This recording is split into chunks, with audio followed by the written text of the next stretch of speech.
You are connected to people. I love the idea that Ask Chef Dennis is truly a connection to people who want to be just themselves in the kitchen. They've got individual questions, and you're not afraid to reach out to them. No, not at all. What is it about food that really makes you, that leader that's taking so many people across this bare desert? Well, I don't know. I've never really thought of it as being a leader. It's just I try to help people understand, the food is not some magical entity that you have to master. It's something that we all enjoy, and we all need to find ways to make it more to our likings. And I always tell people a lot of the problem is you look for a recipe and there's ingredients in there you don't necessarily like. So because someone told you that the chef's word is the law, you must follow the recipe, you leave it in there. And the end result is you're not real happy with it because it's got something in there you didn't like. Well, my philosophy on this is to not cook with ingredients you don't like to eat, because you're taking the joy out of the whole dining experience if you do that. When you go out to eat and there's something in a dish, you have no problem asking the chef to remove it. Well, same thing here. If there's something in there you don't like, take it out and just let's replace it with something you do like and learn to bring more joy into the food that you're actually creating. That's a very interesting point. One of the many things that I do in life is that I have a part-time little performance at a supermarket, and I do get to watch what people are bringing from the produce department, and I'll ask them about their turmeric when they buy it, or the watermelon radish, and the first thing they say is it's in the recipe, and I go, do you understand the flavor of this, and that this is not going to be like a regular radish?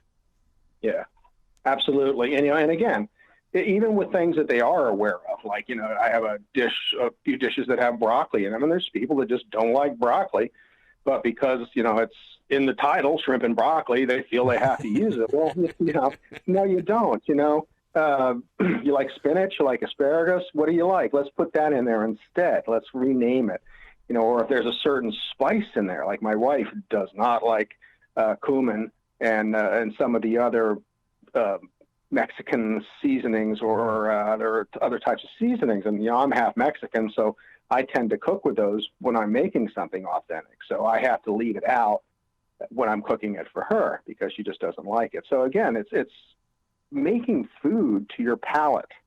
And, I'm not a big fan of heat, so I have recipes that don't have a lot of heat, but that's easy to take care of if you want to add that to it, or if you want to add your own little, tweak to it. Do you think we're moving back to a more global food kind of a generation? And the reason why I bring that up is because I love the different forms and shapes of ceviche. And it depends on if you're going to be in northern Mexico or if you're going to be somewhere in the Caribbean. I just love the way that people prepare it because of their communities that it came from. Oh, sure. Yeah, I think you're going to see more and more because, we've become a very small planet. And food has always played a big part of how the different peoples that move to areas have brought their culture with them. And sharing that culture has become very popular. It wasn't like back in the early 1900s where you were more isolated and these communities stayed to themselves and were more considered outsiders. I don't know if we bridged that gap to consider them less than our outsiders, sadly. We still need to work on that, but we have accepted a lot of the foods that they're bringing to us and a lot of the different flavors that we're sampling. And then, some people are as bold enough to even fuse those different flavors with something more recognizable and come up with some, really interesting combinations. So, yeah, I think globally, with the availability of products and the rapid increase of the different flavors that they're bringing to us from the global community, that we are going to just keep getting bigger and flavors are going to keep increasing, and there's going to be a lot more different fusion type dishes.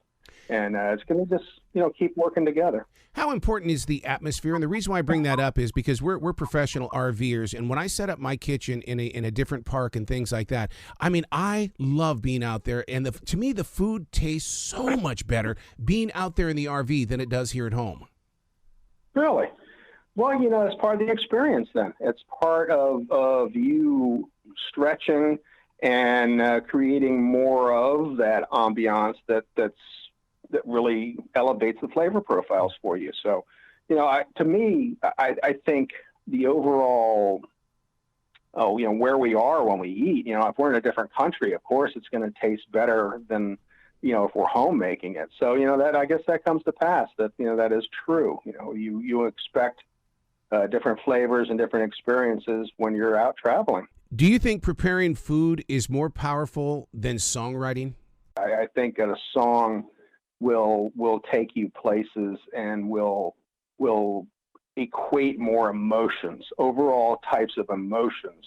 And having been a songwriter, I mean, I can understand that. Years ago, called A Song Remembers When, and it was about something coming on the radio that evoked these memories of a past love and all this. Well, food does the same thing. Yep.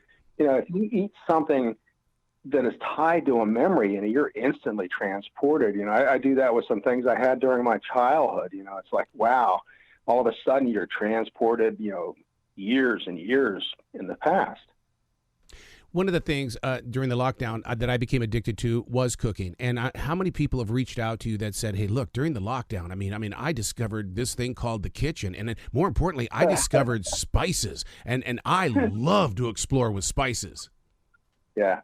I honestly, I haven't gotten that many people with that type of comment, but I have gotten a lot of people that have appreciated finding me and finding my recipes and ones that work, that actually work. There's a lot of people out there that post recipes and they don't really test them. They don't really validate them. They're not time tested. Where most of mine, coming from all my experience of the years in the kitchen, I've created so many dishes over my lifetime of being in the kitchen, and I've either adapting them or I'm changing them or I'm rewriting them, or, I do have an original idea every now and then, something that I hadn't tried.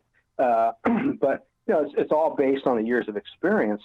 But no, I think people are just grateful to have somewhere to go to find a recipe that works and to give them, and then again, to give them some ideas of how to change it and how to adapt it. I do get messages about that. Well, thank you for including that I don't have to use this, or that I can cook it this way, or that I can add my own flavors. And those are the comments I really love. But I get, I made your dish, but instead of this spice, I used this spice.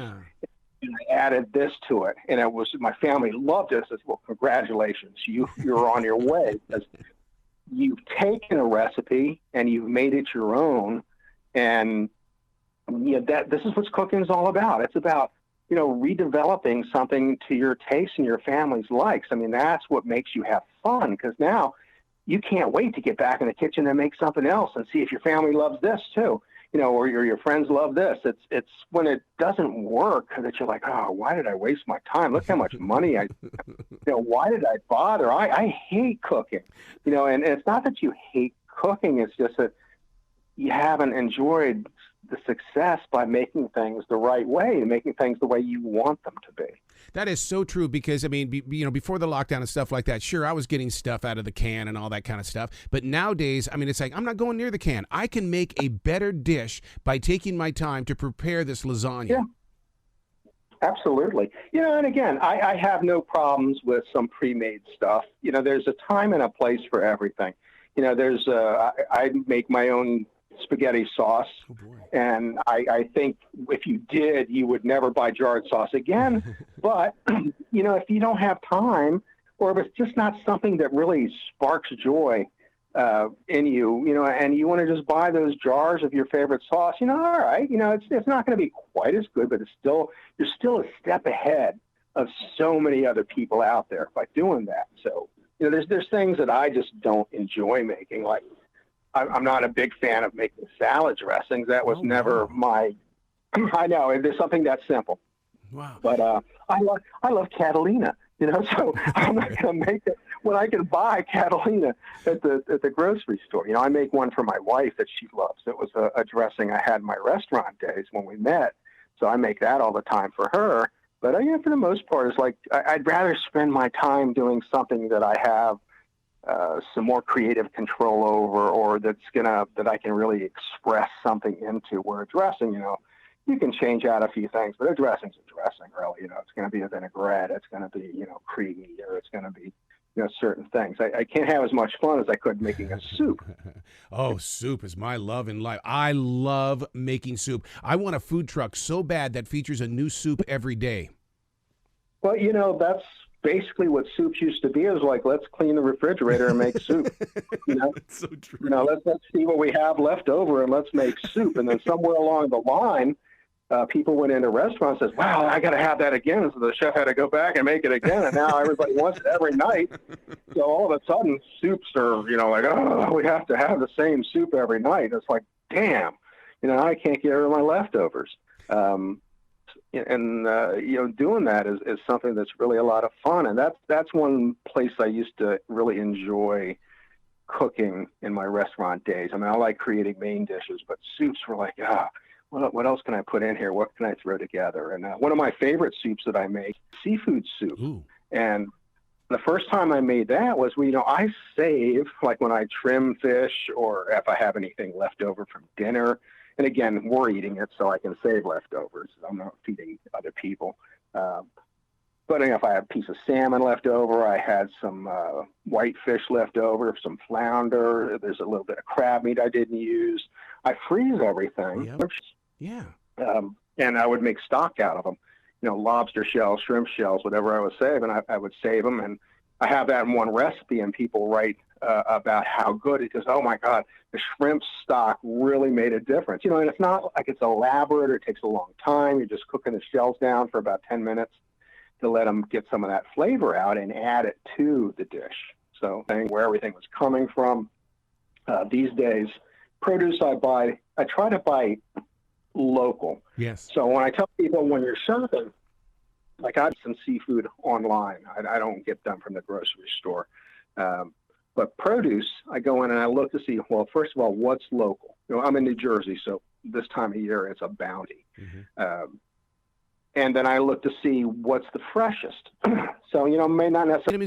And you being a top chef, I mean, your dishes are being featured in food trucks. How does that make you feel? Oh, I'm happy that people are using them and they're enjoying and passing them on. I have no, I didn't invent the wheel. There's a lot of dishes that I adapted. Back to admit it and let me know is even better because, they're not like pretending it was theirs to, they're acknowledging, acknowledge it. Let me know that you're enjoying it. Well, I'm happy too. That's all. So where can they go to find more information about you and share some love? It's very simple to find me. My blog is askchefdennis.com. And on social media, on Instagram, Facebook, Pinterest, LinkedIn, Twitter, and even just a little bit on TikTok, I'm getting there. I am Ask Chef Dennis.